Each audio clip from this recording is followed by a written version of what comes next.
Hello and welcome to another series of St. Michael's College Presents. I am delighted to introduce the speaker for today, which is my colleague Declan McCabe from the Biology Department. Declan, originally from Ireland, is a proud graduate of 1968 of Athlone Regional Technical College, which, according to Declan, has since been renamed twice. He came to the US for the summer in 1987 and is still here. And he has earned his PhD in ecology from the University of Vermont and joined St. Michael's College faculty in 2001. Although stream macroinvertebrate biodiversity is a specialty, St. Michael's College has inspired him to explore biological diversity more broadly. Declan is instrumental, or has been instrumental, is still instrumental in the creation of St. Michael's College natural area just across the street that is home to numerous invertebrates and vertebrates, and Declan makes sure that the biodiversity there is thriving. And he also has written a book about invertebrates in rivers, and the title of this book is Turning Stones, Exploring Life in Freshwater, and will be published by Down East Press in 2024. So I give the stage to Declan McCabe. Thank you so much for being here. Thank you so much for having me.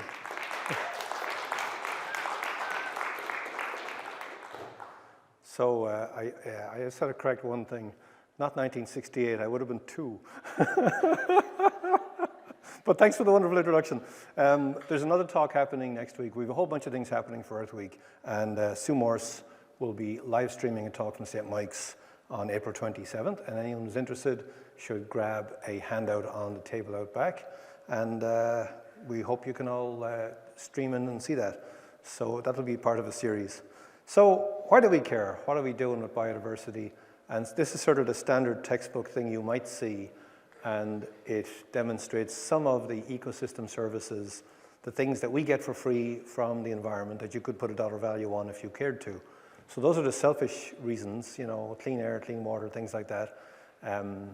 But there are also ethical reasons, and one question we might have is, do species have the right to exist? And personally, I think they do. And, you know, we've got a lot of gall destroying some of them, but we've been doing it. So, you know, do we have the right to decide you know, which species should exist and which should not? So that's kind of where we're heading.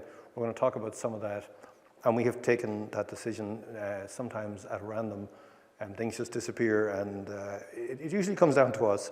So, quickly, how we think about biodiversity is biodiversity at all levels. And I used the cheetah there as the poster child, because the genetic diversity is so low in the wild cheetahs that it is a conservation concern, and some disease could come through and quickly wipe them all out. So that's genetic diversity. And there was an issue in Florida with the Florida panther, for example, and the solution, they were going extinct because of a genetic bottleneck. And they brought in other panthers from elsewhere. And that was controversial because people were thinking, well, it's no longer a Florida panther, right? So your choices in that case were, would you still have a population, or would you allow a pure population to go extinct? So I think they made the right decision, and we still have mountain lions down in Florida. So extinction is obviously one of the things we worry about with all of this biodiversity loss, the main thing in terms of species loss. And obviously 0 is the number we stress about for any particular species. But before you get to 0, you might actually have a functionally extinct species. You may have a species that's gotten down to a handful and is doomed for whatever reason. I never like to give up hope. I think it's encouraging to think about the possibilities while a species still exists, but at some point the realists, you know, will rein me in. And then we have some things that are found only in zoos. So this is a kingfisher from Guam, and when they were approaching extinction because of an invasive species, they were rescued and brought to, you know, Philadelphia, like you do, and that's where they are. They're in the Philadelphia Zoo, and a subpopulation has been brought now to the National Zoo in DC as well. So that's where they're found. They're no longer found in Guam, where the brown tree snake would be eating them if they were there. So what does that mean? Is the species extinct? Is it, it's an issue. Anyway, we've had obviously the major geological extinctions that we can talk about. I'm not going to spend long because it'll start to sound like general biology talk if I do. But the question, the big one at the end there is where the dinosaurs all disappeared. That's the famous mass extinction. And the question many people are asking now is, are we in the next one? And are we the cause? Are we, in fact, ushering in a human-dominated era? And if geologists a million years in the future were to dig down into the strata, would they notice a sudden lack of species caused by humans?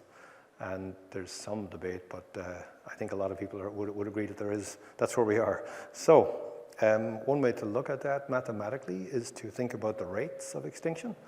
And so one of the historical estimates is that you lose one species per million species years. So if you had 1 million species existing for a year, you'd expect one of them to go extinct. That's kind of where that comes from. And some current rates estimated for birds. And birds are a really good organism to look at because you can actually walk into the forest and there are people, and some of them may be in this room, who would know every species of bird that could land, or I'm not that person, but such people exist. And we know that there's 179 documented species across the street, for example. They have been documented by the eBird people. They're wonderful. We love to have them on campus, and we use the data for teaching ecology. And they gather the data for free, and they're happy to do it. They just love birds. But the estimate that they had there in recent decades is 100 times the background level. And it could be 1,000 times for the current century. And it could be even higher if we continue to lose forests. So you might see where I'm going with this. Forest losses are one thing we're going to talk about, and habitat loss in general. So these are well-published people who know, they're gathering this information from the published literature. It's not like they woke up one morning and came up with nice round numbers, although they are nice and round, aren't they? I'm not going to spend very long talking about these next few slides. Things are going extinct, and there are some big charismatic examples, and there are some big charismatic examples from the previous century. And well, the moth, I guess, isn't that charismatic, but I like it, or I would have liked it. It's a coconut moth that was eliminated entirely from the couple of islands where it lived by a biological control organism that was introduced. So that was to protect the coconuts, and they did a really good job. The coconuts are safe, and the species is gone. So earlier human-caused extinctions, they're all well documented. We went through a long period where species disappeared from islands, and so the dodo is a good example. The elephant bird's another example. And then earlier even than that, people debate whether or not the humans caused the extinction of the megafauna, and we probably did. But there's still lots and lots of published literature going back and forth about that question. So, we've been messing around. So we should care for selfish reasons in addition to more ethical reasons. But we are one with nature, and we are part of that house of cards. Every breath you take is because something produced that oxygen. And we need intact systems. So we really are, Joni Mitchell really was right for the folks of my generation. We are million-year-old carbon. It's all cycled, and we're all part of the same system. So we need to take care of it, at least for selfish reasons. So anyway, do we know what we're losing? I pulled together some new species descriptions just for fun. People think that you have to go to the tropics and discover new species, and it's this grand adventure, and it can be that. But it can also be where you walk up out of the office one day and take some dirt and run it through a funnel, and species come out the other end that have never been described by science. And so this is Felipe Soto Adams' work. He was at UVM. I don't know if you overlapped with him or not, but he was at UVM when I was there, and this is one of the species he described. And this was a springtail discovered in an artificial wetland created by UVM to clean up Centennial Brook. So there's a little artificial wetland, and he went out one day and discovered a new species about a 10-minute walk from his office. And he named it after Ross Bell. So it's Rossi is the species name, and Ross Bell is a kind of a local hero among invertebrates. And the second species is named for Joyce Bell, which is also, I think, kind of nice. He had a lot of respect for these two people doing their scientific work, and it was very fun to see them described. And the last one was named for Champ.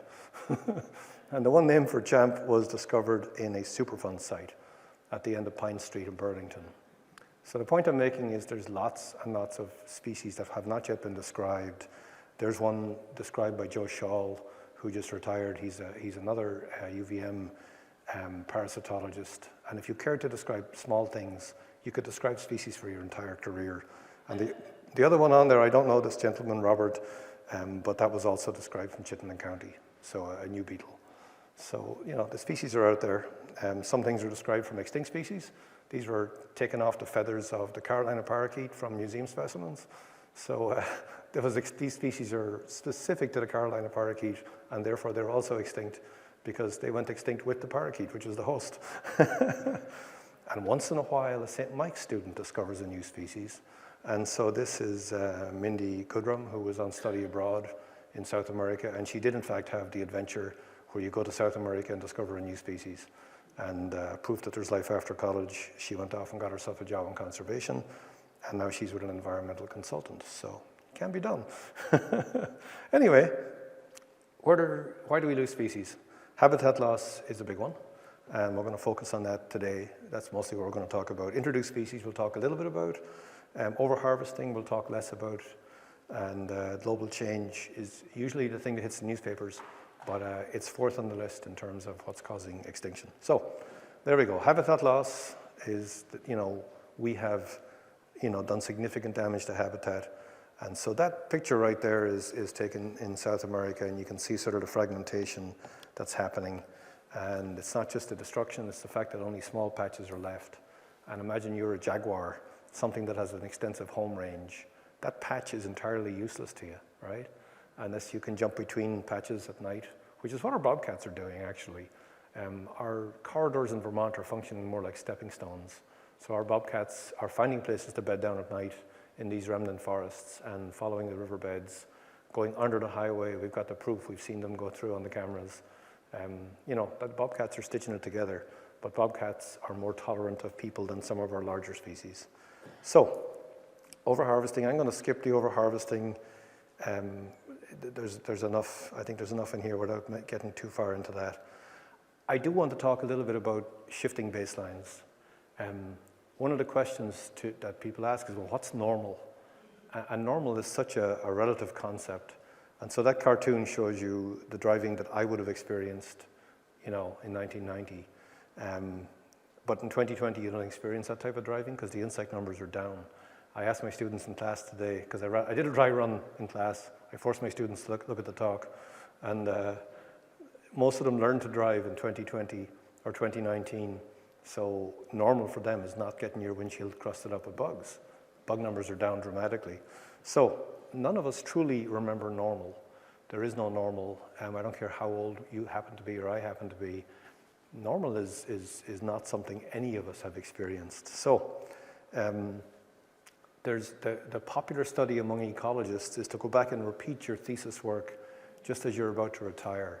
And there's very cool comparative studies have been done. You go back and do that thesis work that you did 20, 30 years ago, and you get a different answer because things have changed.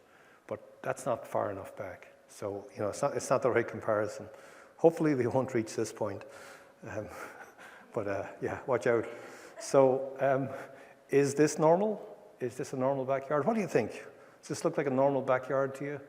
So I'll tell you what I did here. I sat on the deck on Saturday and I turned on an app called Merlin, and I just had it listen to the birds. And this is what it came up with. So, see, we've got 3 students. Okay, so what do you students think? Is that a normal backyard? Who's going to answer first? You think it's a normal backyard? Okay, so you win the prize. Are you ready to catch? Because I might not get back up and, almost. That's worth getting, that's worth getting. What do you guys think? You think it's a normal backyard? Yeah, you also think it's normal? Okay, you get to share this prize, which I can't throw. So you get the polite version of it being actually handed to you. You have to share it. It's a more shareable prize. So one of the gifts of being a biologist is that your predecessors cannot throw away their field guides, but they also don't want to keep them when they retire. And so I have inherited a collection of field guides, and I've got one from 1947. And so I looked up these birds, and for two of these birds, this is not a normal condition. So this is the cardinal, which extends up as far as southern end of New York in 1947. And this is the tufted titmouse, which made it all the way to northern New Jersey in 1947, right? So things have changed just a little bit for those two species. And I looked up a few more just for fun. The catbird, which is super common in my backyard, rarely makes it to southern New England in 47. And the yellow-bellied sapsucker, southern New England occasionally.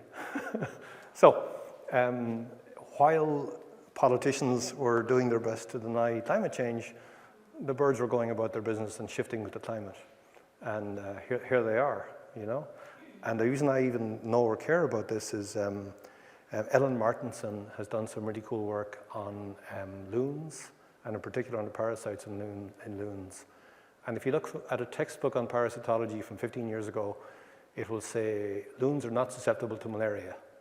And in fact, now loons are susceptible to malaria, and it's because of these birds moving north and the insect vectors and therefore the malarial parasites. And so our loons are dying from malaria because of climate change. So things are changing, and we can't sit back and say, well, you know, it's not that different from what it used to be. It's quite different. This one made it only as far as Delaware. And if you look at eBird, they're all over the place. They're not as common as some of the other species, though. So one of the reasons for the climate change that we're having and for the diversity loss we're having is that we now dominate in terms of the biomass. And this example is for mammals. Obviously, we're mammals. In terms of mammal diversity and mammal biomass, we are this black circle in the middle. And here are our cattle over here. And the only bits of color you see are the wild mammals. So this is a study that came out in 23, and the illustrations I got from the Weizmann Institute, I emailed them and said, hey, can I steal your images? And they're like, yep, just give us credit. And so I love the way they've illustrated this. You know, it hardly seems like a normal condition, right?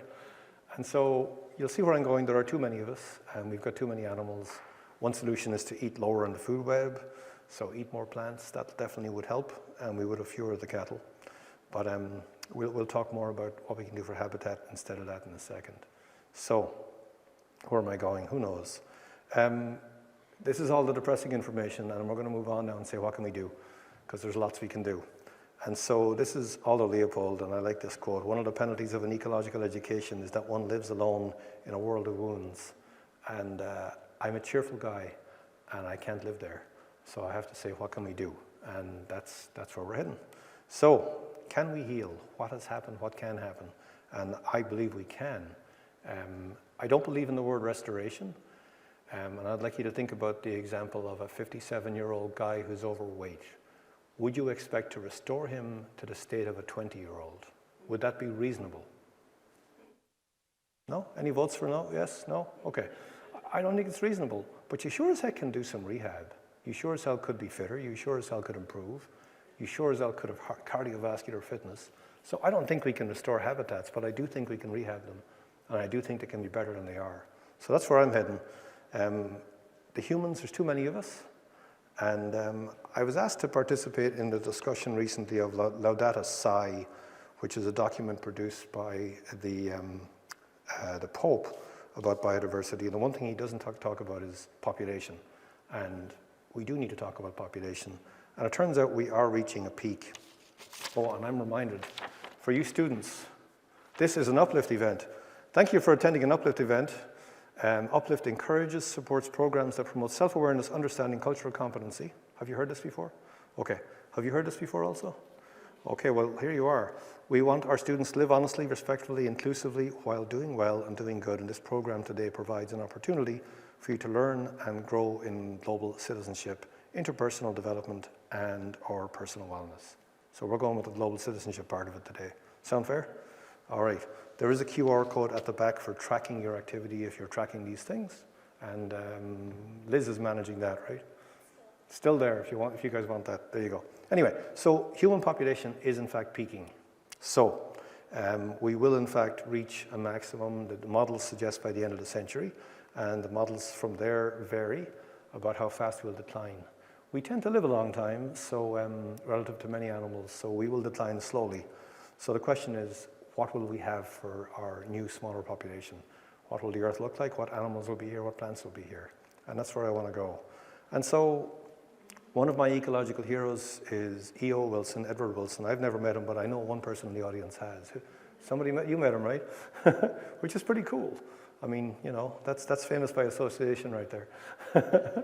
So Kurt is part of the Vermont Half-Earth Institute, if I've got the name right. I have it right on the slide that's coming. So you'll see it. It's the Alliance for, we'll get there. Anyway, Ed Wilson was an ant biologist and general conservationist, and if you've ever opened the textbook in the ecology section, you cannot avoid the work that he has done. It's amazing. And so his idea was that we should preserve half of the Earth for biological diversity. And it might seem like a tall order, but when you think about it, think about boreal Canada, for example, and how much acreage there is there. Think about the oceans and the ocean preserves that have already been created. You know, we have a ways to go, there's no doubt, but this is, I believe, a very hopeful goal. So, how do you protect the Earth?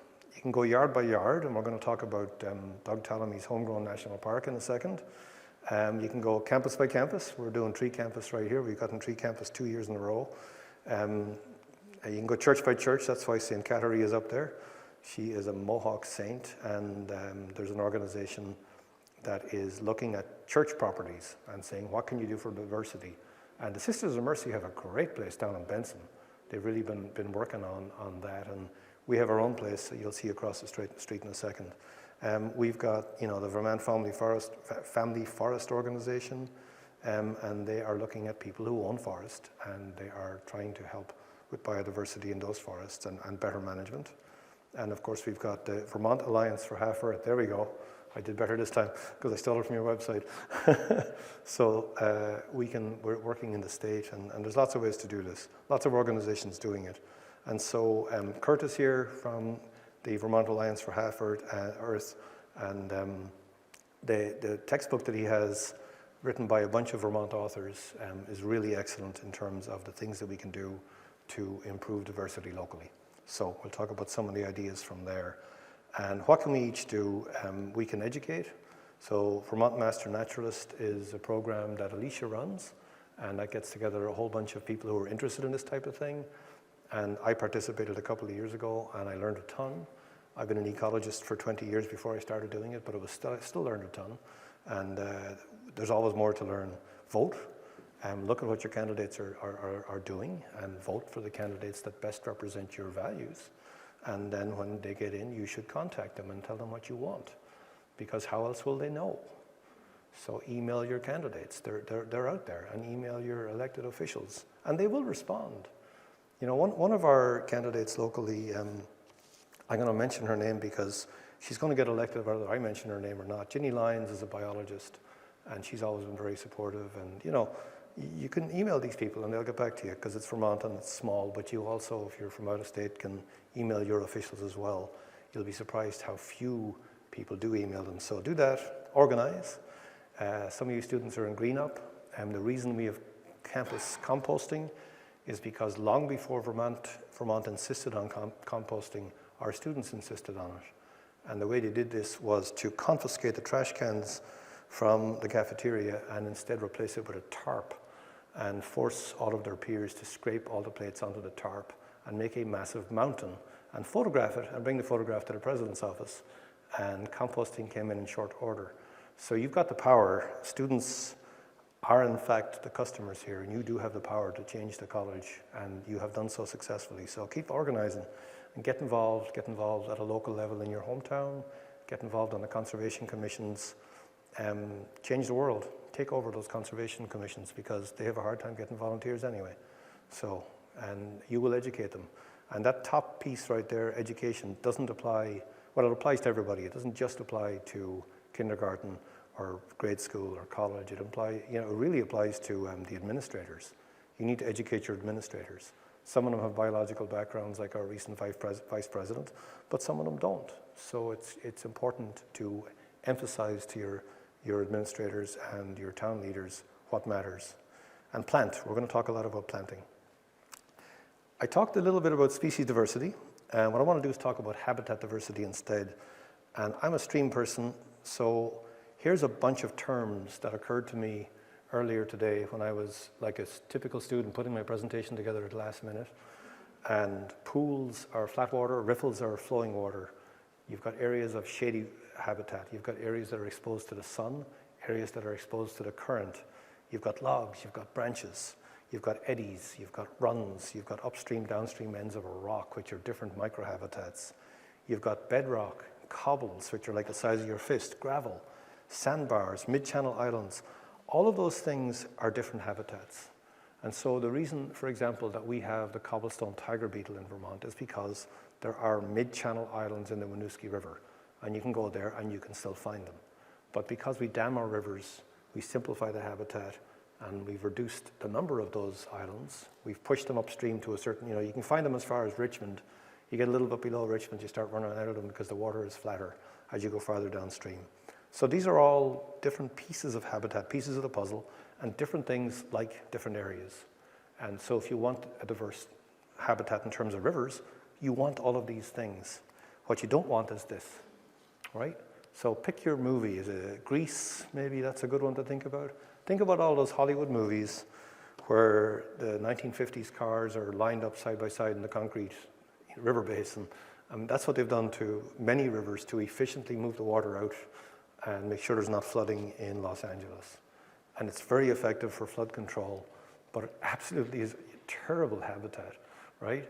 And we do that to many streams. We channelize them, we turn them into a sewer, and there are things that like to live there. There's a species or two that really likes that rushing water, but you've missed all of the other species that want the riffles and the runs and the pools and the snags. They're all gone. So you've killed your diversity. So we know this. It's hard to do the career-long habitat thing where you say, what was it like before, what's it like now? That's no good. But you can do a comparison now and ask yourself, in this case, here's the most forested land, here's the least forested land, and here's a number of insect species in the river. And this was all done by Janelle Roberge when she was a student at St. Mike's. And each of these dots is a river that she visited and sampled. And you can see that an undergraduate data set demonstrates cleanly that we need forested streams, right? I'm convinced. I don't know about the rest of you. And here's what a stream can look like in an urban area. And which photograph would you put on your globalized calendar? The one of the concrete basin or this one? This is the prize-winning photo. So I stole this off the globalized calendar this year. So when she got back from South Korea, she put a photograph in the competition and gave me permission to use it. So you can tell her, if anyone knows her, tell her. I put her name on the slide. So we can rehabilitate, we can make things better. And there are wonderful global examples. Students, how many of you are stressed about the hole in the ozone layer? Anyone stressed about that a little bit? Not a lot, okay? So I got, if I was teaching a course to you 15 years ago, you would have been stressed about it because I would have emphasized how worrisome that was, and the ultraviolet was coming to kill us all. We're all going to die from skin cancer. But here's what's happening. We got together intelligently and came up with the Montreal Protocol in the late 80s, and the hole in the ozone layer got smaller and smaller, and this is ozone concentration predicted into the future to improve continuously because we agreed to fix it. And we can do that. We have that power. Here's an animal that a lot of people care about, and that animal we almost lost. Used to be shot routinely. Bounties were paid because people were convinced it was taking livestock, which it doesn't. I mean, maybe if you've got bunnies out in the backyard, it might take a bunny once in a while, but mostly they eat fish. But they paid bounties for them for a long time until they decided it was a bad idea. And in 1940, they put in a law to protect them, which sounds like the end of the story, except that in 1945, we started selling a pesticide called DDT, which is a really good insecticide, except that it goes through the food chain, accumulates, and weakens the shells of the eggs, and then they can't incubate the eggs. In 1962, an influential scientist wrote a book called Silent Spring, which really influenced a lot of people. and it emphasizes again why we need to educate. And we need to educate everybody. It's not just the choir, which I suspect is who's sitting in the room. We need to go more broadly. So things got continued, and we got down to 417 nesting pairs in all of the lower 48 states of the United States. That's how bad it got. And then in 1972, there was finally a ban on DDT in the United States. Still used in some places, some parts of the world, for mosquito control in houses. And there's a debate. It's controversial. You know, if your choice was malaria or DDT, which way are you going to go? It's not simple. It's not as simple as we might like it to be to say we should ban it, of course, everywhere. But you know, it's not that simple. And there are alternatives and approaches. But it is banned in the U.S. So, anyone want to guess what was the last state to have bald eagles nesting? Any takers? Oh, well, the last one to have nesting bald eagles. So, in other words, they had 0 and then they had some. Who were the last people who got the bald eagles? It is us, yeah. So we did in fact get the bald eagles back. One of my colleagues was a little bitter about it because they were nesting on a river island in the Connecticut River, and he was thinking, that should be a Vermont island anyway, and we should in fact have nesting eagles, but we didn't for quite a while. When I got to Vermont, we didn't have nesting bald eagles. So we do now, and it's an old data set that shows when they came back, and more recent data shows a much more hopeful picture. We have bald eagles. And you can see that those green bars are the babies being born each year, and we're getting up to 40s, which is encouraging. And they come right onto campus, which is cool. There was a time when another professor and I were taking a walk with 2 groups of students. The group was too big, and because of COVID rules, we had to split them, even though we were outside. This is very early in the pandemic. And as the 2 groups came back to a trail intersection, a bald eagle circled about 4 times over the lot of us. And so a whole bunch of undergraduate students from Boston and Florida and wherever else got to see a bald eagle in the wild on their own campus, which made me feel good. So VINS came by and put out some deer carcasses to study black vultures. And the first thing that landed in front of the camera was a beautiful bald eagle. So this is the stuff that makes me happy. And I get paid for this, which is kind of shocking. Anyway, there we go. So we fixed it. We did actually address this problem. Are there as many as there were before?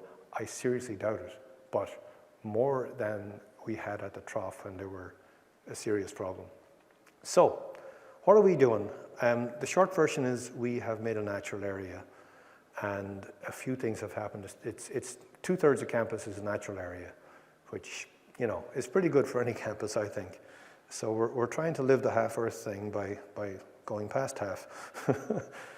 We did have a farming lease going with corn for a while to feed the cattle across the river, and we made an agreement. We terminated the lease. It's a sensitive Vermont thing to take land out of farming, and so I want to be sensitive to that and describe exactly what we did. We approached the farmer and explained what we were going to do, and he said, "Can I have another year so I can plan for this?" And we agreed. And in return, he came in the following year and he cover cropped even areas he didn't have to cover crop. And he put in winter rye, which is the perfect cover crop for a situation where you're trying to go back to nature, because it grows for a while and it doesn't self-seed terribly well, but it puts some organic material in the ground, it reduces soil erosion, and then it just dies out and gets replaced by other vegetation. So, it's really nice that we were able to do that peacefully. I'm sure he'd rather still be farming, and he did farm it for 35 years. So, farming is an important tradition in Vermont, and I don't want to in any way disrespect it, but it's a college campus, and we decided we wanted it for education and research and recreation, and that's what we're doing. So, we planted trees today down there. Heather Fitzgerald had her class down there, and they planted 20 sycamores, which was pretty fun. I'll show you photos in a second. So this is what the cornfield looked like after the last harvest, and that's a couple of faculty members planting sycamores back then. Those trees that were planted, and you can't even see the trees in the picture, there were sticks, and the sticks went in. They had roots on them, but they were basically sticks, and they are now 17 feet tall, and that's only since 2019. There's so much phosphorus in the ground down there left over from the agriculture that trees love it, and if you put in the right ones, they'll grow. A few things I want to talk about is what we should plant and why. Planting for diversity is the first thing I wanted to talk about. There is no perfect tree, although architects will tell you otherwise. And they told us for many years that ash trees were perfect, and we put in a lot of them, which is a bit of a problem. Different trees like different places. Like there's a couple of wet places on campus, and I know if we stuck in some shrub willows, they wouldn't be wet anymore. And plus people wouldn't walk in there because there'd be, shrub willows growing there. So that, there are solutions that you put the right tree in the right place, it's good. And the one on the right is another one that was everyone's favorite tree. This is elm. And Burlington, Vermont was famous for being wall-to-wall elms until something came and took care of them all, and the elms are gone because of Dutch elm disease. Not sure what's happening with the mic, but we'll survive. This is the American chestnut, and literally billions of these things disappeared because of another disease. So there you go.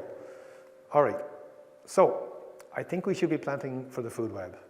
And what I mean by that is if we put in more tree species, we attract more insect species, and then your birds can have a balanced diet. And so you can actually enrich the food web by starting at the bottom, putting in the right trees, the right plants, and working on up through the insects, and then the birds will actually come back. So when the American chestnut went, for example, there were 60 moth species that we know reliably ate that species. 7 of those ate nothing else. Like they're total specialists. And one paper came out saying, well, we haven't collected this one since 1936, must be gone. And then of course, years later, somebody found it in the 90s, so it's not gone.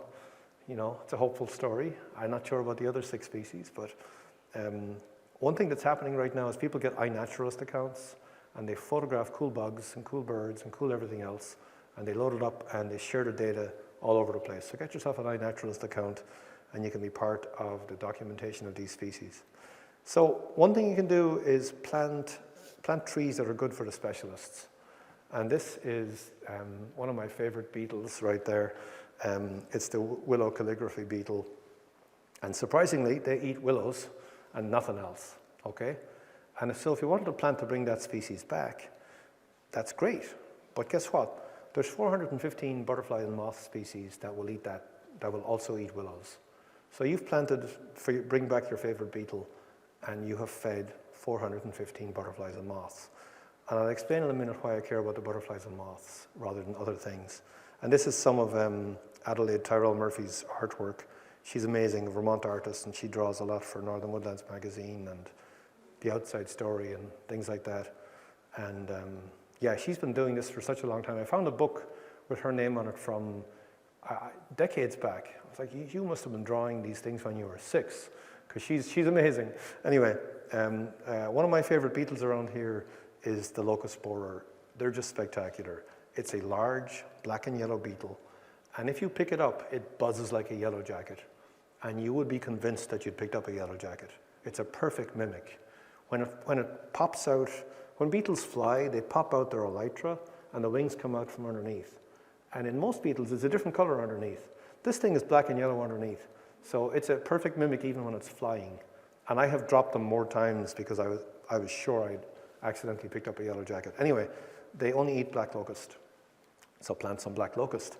And the black locust is good for another 52 butterfly and moth species. So, you've done some good. And as it happens, the black locust is also good for the pollinators. They produce these beautiful flowers high up in the canopy, and you've got, wonderful pollinator food from a native species. So another thing you could plant. Not as good as willow in terms of the number of species, but it's important not to just plant willow. You need diversity, right? We also should be planting for pollinators, but not just for the pollinators. So this is a butterfly bush on the right, and sure enough, just as the name advertises, it's great for butterflies, including monarchs. They love to come down and get some nectar, right? So it's great for them, but not much eats the leaves. Now, a traditional gardener would say, and that's why I planted it, because nothing eats it. But from a food web point of view, you've done nothing to improve the environment. You really haven't fed anything, except, of course, in the case of the nectar, which is great, but you could have planted milkweed, okay? And the milkweed is good for pollinators, and it feeds another 10 butterflies and moths. It also feeds some beetle species and a whole bunch of other things. So the butterflies are happy. They'll get their nectar. You don't get butterflies unless you've had caterpillars. So, you get the logic. We need to be planting native vegetation that'll feed native insects, that'll feed native birds. And why am I obsessing on caterpillars? Why not beetles? Why not true bugs? Why not something else? The reason is they are soft and squishy and easy to shove into a baby bird. And this comes from Doug Ptolemy's book, which we'll talk about in a second, actually next. Doug Ptolemy is famous for his homegrown national park. He's from the University of Delaware, and he's great. I emailed him out of the blue one year in December because I was having a senior seminar, and I was using his book anyway, and I said, hey, any chance you would come and give a talk on campus? He says, no, he says, I've been to Vermont recently, and you guys had him in Vermont recently, that's why he was up here recently. And he says, but I'll tell you what, he says, I'll zoom in anytime you want. So he zoomed into class, and I set it up so he could share screen and show slides. No, he says, I'm not doing that. He says, go with questions. And our students were ready. They rose to the occasion, and they filled the full hour with questions. And if you want to hear the discussion, look up Nature Snippets podcast, and you can find it. He gave us permission to put it out as a podcast. He just wants to get the word out, and he has no compulsion about how the word gets out, as long as it gets out. He wants you to plant native vegetation. He wants to encourage caterpillars. He wants to encourage birds. And he's got a recipe. So, and he's got this amazing website which hooks directly to this website, which tells you what to plant and where. So you can go in there, look by zip code. It's National Wildlife Federation. And it literally ranks your trees by which ones are best to plant based on the number of species of caterpillars that will grow on it, right? And so the king of the lot is actually willow in Vermont. But there's a whole, red oak is good. There's a whole bunch of things that are really, really good to have around here. And so we try to have as many of them as we can. There are also links within that website to tell you where to buy these things. Where can you buy, reliably buy these plants? So lots of things we can do. I'm going to spend a little bit less time talking about invasives. Invasives are a difficult nut to crack. But this is the time of year when you will see published articles about eating invasive species. So we should eat Japanese knotweed, for example. I tried it. I wasn't fond of it, honestly. And I couldn't eat enough of it to really make a dent. I mean, I'm just not that hungry. What can I tell you? Yeah. Can I just say, Yeah. I had the best ice cream made out of Japanese knotweed. You sort of cook it down like a compote. You get it young. Yeah. And sugar it up and put it in vanilla ice cream and stir it in, and it's like better than, it's a little akin to rhubarb and flavor. Whoa. It was delicious. Can I just say one thing I heard once, which I just laughed at, but it was like, if you want to eat invasives, you need to be a better cook. So Yes. you have to find how they work. Yeah. I mean, it's still, you can make a lot of compote out of it. I don't know. Not make a dent, but Yeah. it's tasty. Well, that's good to know. That's good to know. I've invented a new product here to another way to deal with invasive species. These are the invasive coasters. And so I invented these on Sunday. And I said to my daughter, hey, I've invented invasive beer mats. And she says, what's a beer mat? So she rechristened them invasive coasters, and anyone who wants one can come up and grab them. I haven't the energy or time to market these things, but if you've got a good friend who has a bandsaw and they like to play with wood and do it safely, we're a screen, we're a shield, because as you get down near the end, if it gets hold of the log, it'll just wing it at you. So you got to do it carefully. It's not something for the faint of heart. But the students should probably convince Brian Collier in the art department that this would be a good idea. He's an original thinker, though. He's not going to want my idea. But maybe you could convince him you could cut up some more knotweed. Or not knotweed. These are actually buckthorn. And to make a good coaster, you need a big buckthorn. And those are the ones we need you to cut, because those are the ones that produce the big blackberries that the birds love, but then they give the birds diarrhea. And so the birds rapidly shed those seeds and rapidly replant the buckthorn all over the place. So nutritionally, they're very bad for our birds. And big ones, cut the big ones. And we have no shortage on campus, and we have been cutting them.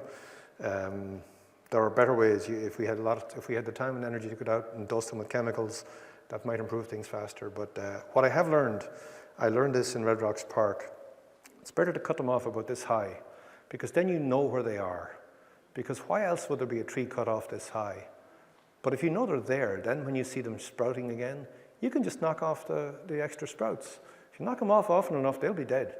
They need to photosynthesize. So if you're visiting a trail and you just, bring this is kind of sound weird, but I bring a machete sometimes and I knock off those little shoots, and you will in fact kill the buckthorn. If you've got an applicator's license and the time and energy to do the chemical stuff, well, you can.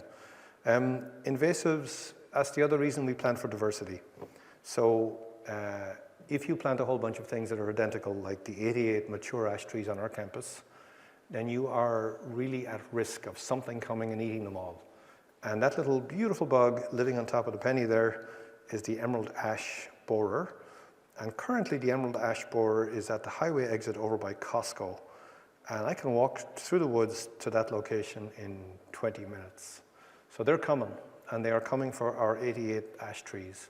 And you could inject all of those 88 ash trees with toxic chemicals at a cost of $2,000 every 2 years. And then every leaf is toxic, and every insect that might eat that is going to be killed.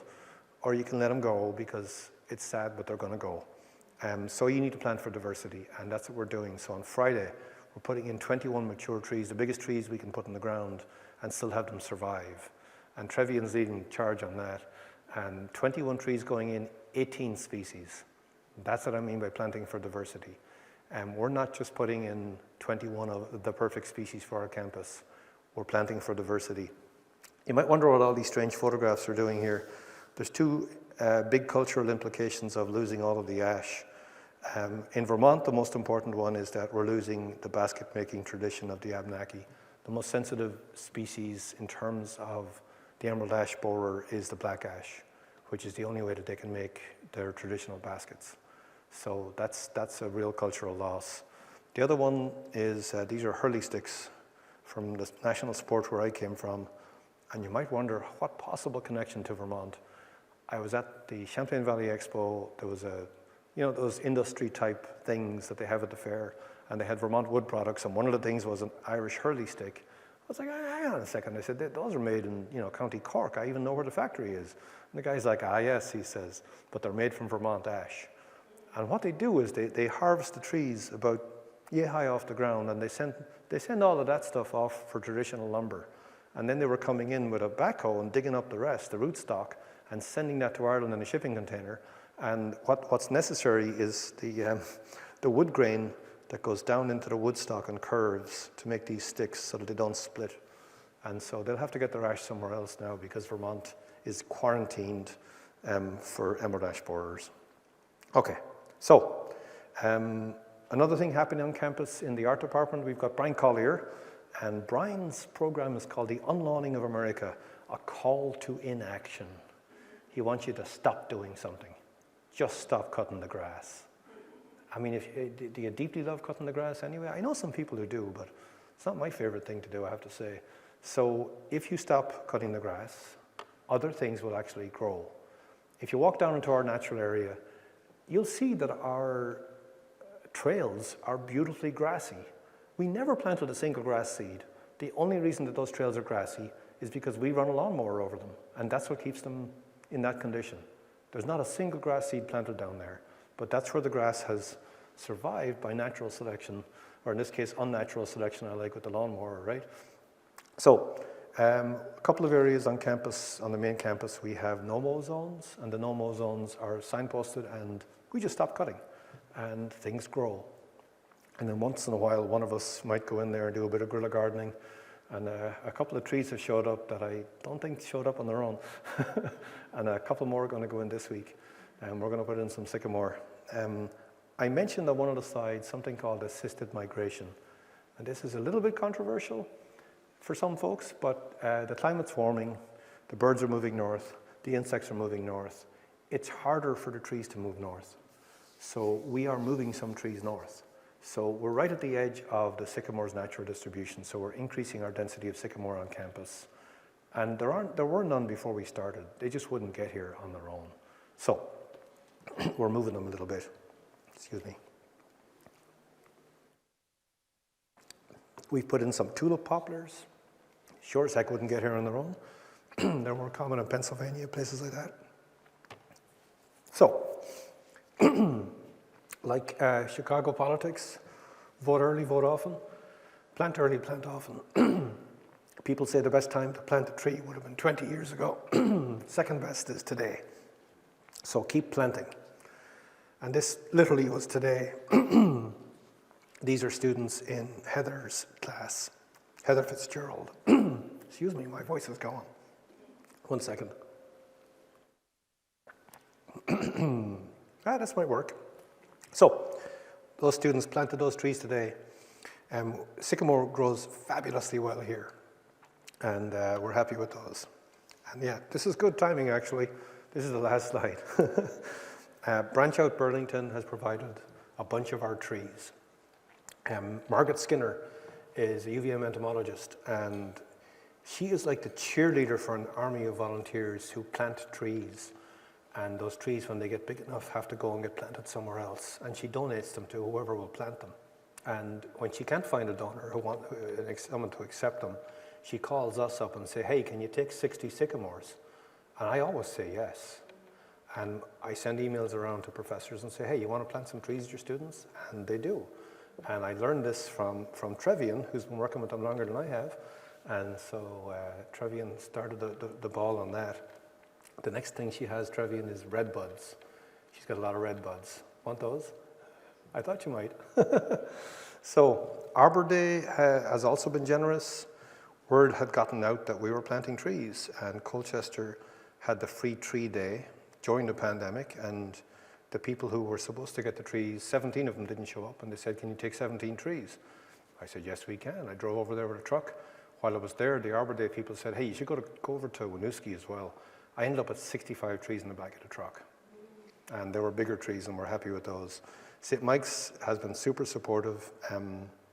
Those of you who are involved in colleges, churches, any kind of institution that has some land, ask the administrator, can you do something different with that land? And if they say no, wait for that administrator to retire and ask the next one. And that's been a good strategy for us. Vermont Alliance for Half Earth has a wonderful book in the lobby, and they are really encouraging us to do more and go for the 30 by 30, which is legislation that's coming through. So 30% of Vermont protected by 2030, sorry. Let's do it a century earlier. Millennium earlier. Anyway, and then we'd love to get to 50 by 50, right? So we can protect more land. You can protect your backyard, get rid of some of that lawn. You can protect whatever organization you work with. So I think I'll stop there. And the Vermont Master Naturalist Program, we're also spreading education around the basin and getting a lot more people involved, and it's exciting to see it go town by town. If your town needs a Vermont Master Naturalist Program, contact Alicia Daniels, UVM. And we'll stop. You're doing Colchester? We are. Next, not fall 2023, we should talk. I would like to do Colchester, yeah. Colchester, Winooski, Burlington, sort of a lower Winooski program. We want to do like a unified, yes. Yes, okay. We'll talk. We'll talk. I have a good site that might be interesting to you. I would love to. It's only 365 acres, but they're nice acres. Any old questions at all? Thank you.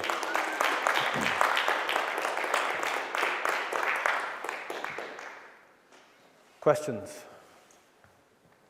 I guess I'd just like to make an observation. Sure. Thank you.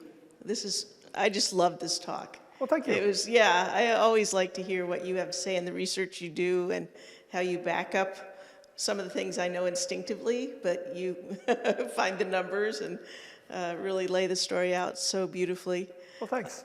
Yeah, I guess I just wanted to make a quick observation, which is as people start to approach landowners about retiring land from lawn, one thing that surprised me and then it seemed intuitive is that the lawn they want to retire most quickly are the steeper.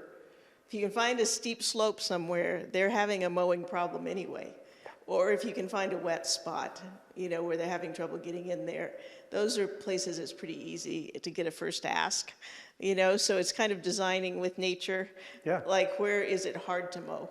Yeah. Yeah. Absolutely. It's like the classic win-win environmentalism. Yes. We went after the college administration about electric lights, and we said to them, here are the numbers.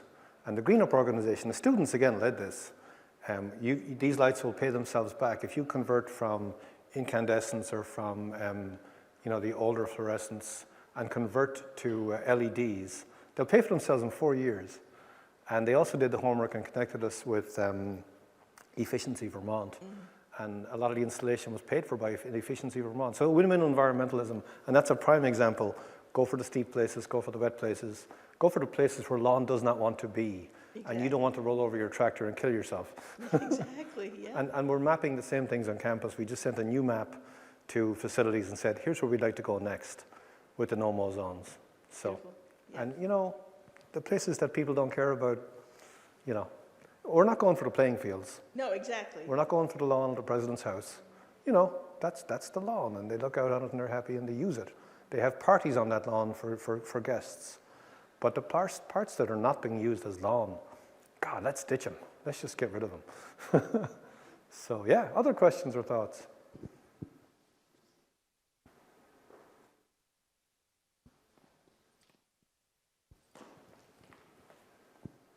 Thank you for this presentation, Declan.